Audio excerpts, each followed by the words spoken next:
Muy buenas. Hoy os traigo este libro emocional, cómo nuestros sentimientos pueden moldear nuestro pensamiento.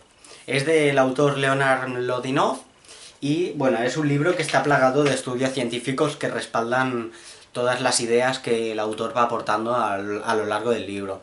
Evidentemente, no he puesto todos los estudios, sino que he puesto uno o dos para respaldar los que me han parecido más interesantes. He sacado todas las pepitas de oro que me han parecido a mí más interesantes, que como en el vídeo anterior dije, puede ser que tú te lo leas y saques otras diferentes, porque la verdad es que hay gran variedad para escoger. En primer lugar vamos a hablar de que la emoción moldea nuestro pensamiento, actúa y afecta a nuestro pensamiento. Y cuando hay un entorno de castigo, pues podemos cambiar nuestras decisiones y no tomar las más acertadas.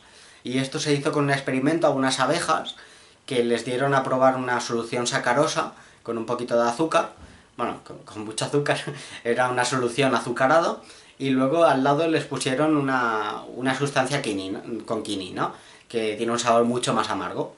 Y todas las abejas se decantaban por la sacarosa y rechazaban la quinina. ¿Bien? Pues después lo que hicieron fue inmovilizar a estas mismas abejas, meterlas en un bote de cristal y sacudirlas mucho, ¿no? Entonces esto les producía un entorno de castigo, digamos. Entonces luego les ofrecían una sustancia de 2 a uno con dos partes de sacarosa y una de quinina, y las abejas, por el recuerdo que tenían y por el momento estresor que estaban pasando, rechazaban esa sustancia que era más azucarada que amarga.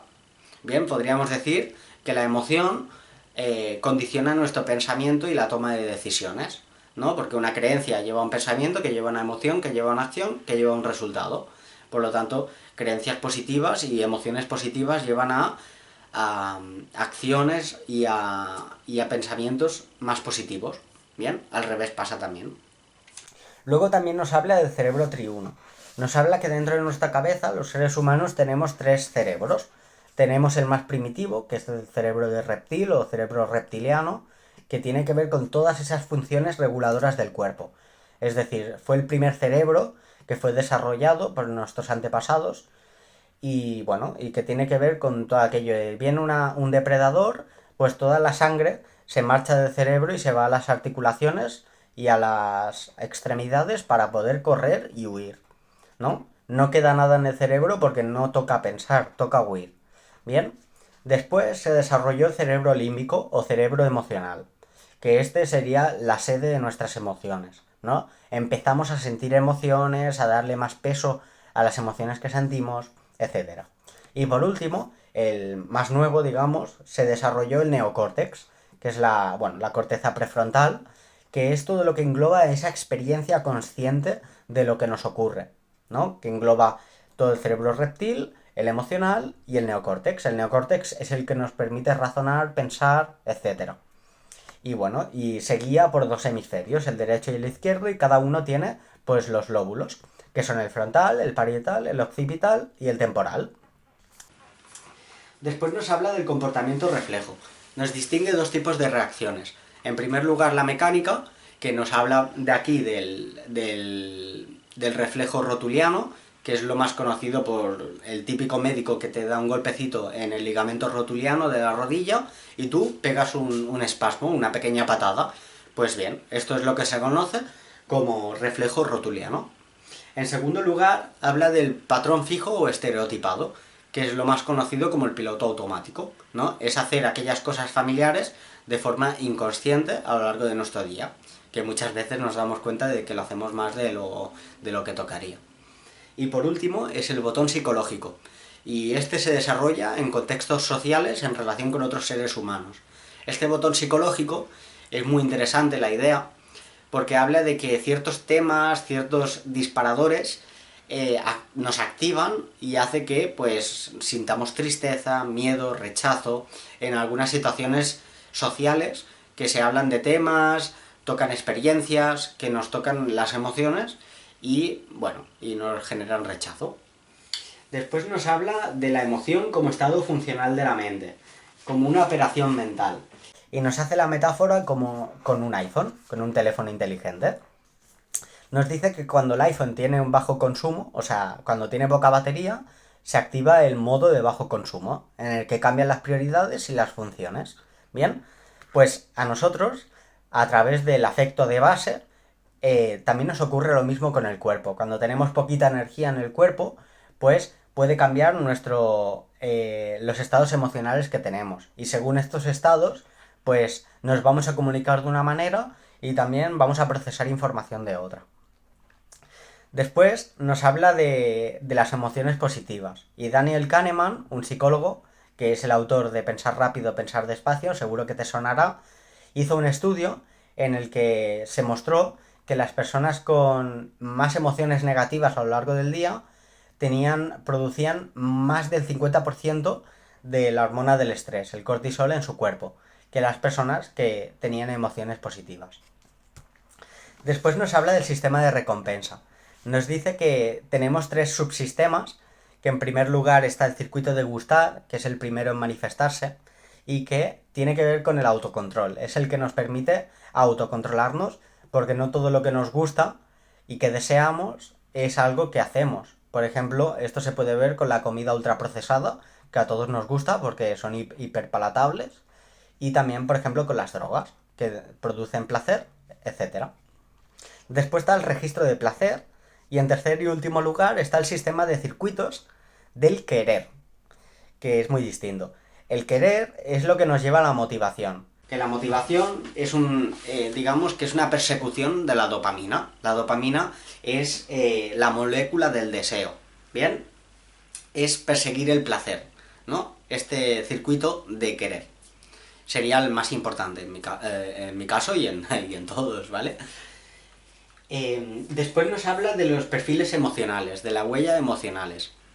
Nos dice que todos tenemos una caja de herramientas emocional, pero que según nuestra epigenética, es decir, nuestra genética, nuestras particularidades genéticas y nuestro pasado, esta caja de herramientas puede no funcionar del todo bien. Después nos habla de que los médicos grecorromanos distinguían 4 perfiles de personas. Que esto se ha visto más adelante, que no son los que más, podríamos decir, eran los que antes se identificaban, pero que con los numerosos estudios que han habiendo, pues esto ha cambiado un poquito. Pero me ha parecido interesante y también lo voy a comentar.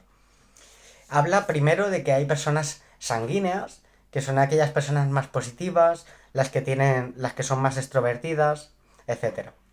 Después identifican las personas melancólicas, que son aquellas que son más propensas a sentir tristeza, a sentir miedo, a sentir emociones negativas entre comillas.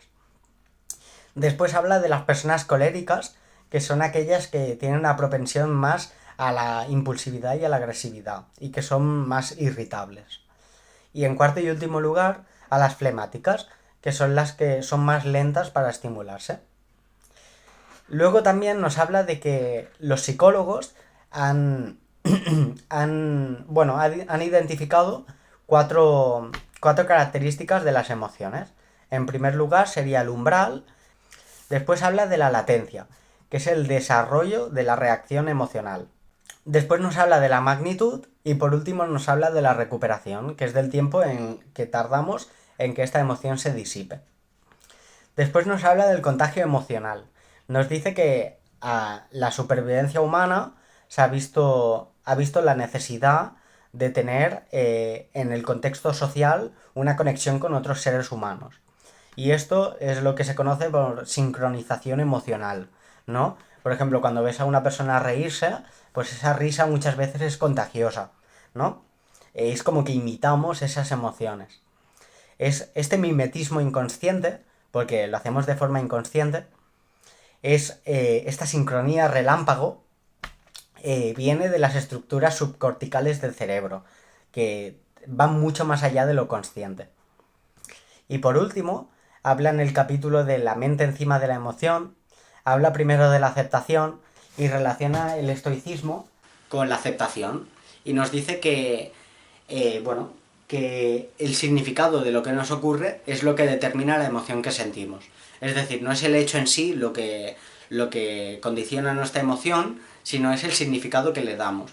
Por ejemplo, si nos pasa algo que catalogamos como algo negativo, y empezamos a darle el significado de porque a mí, soy un desgraciado, etc., esto va a impactar de manera emocional mucho más negativamente que si lo miramos de manera objetiva y decimos, vale, me ha ocurrido esto y ha sido para aprender tal cosa y tal cosa.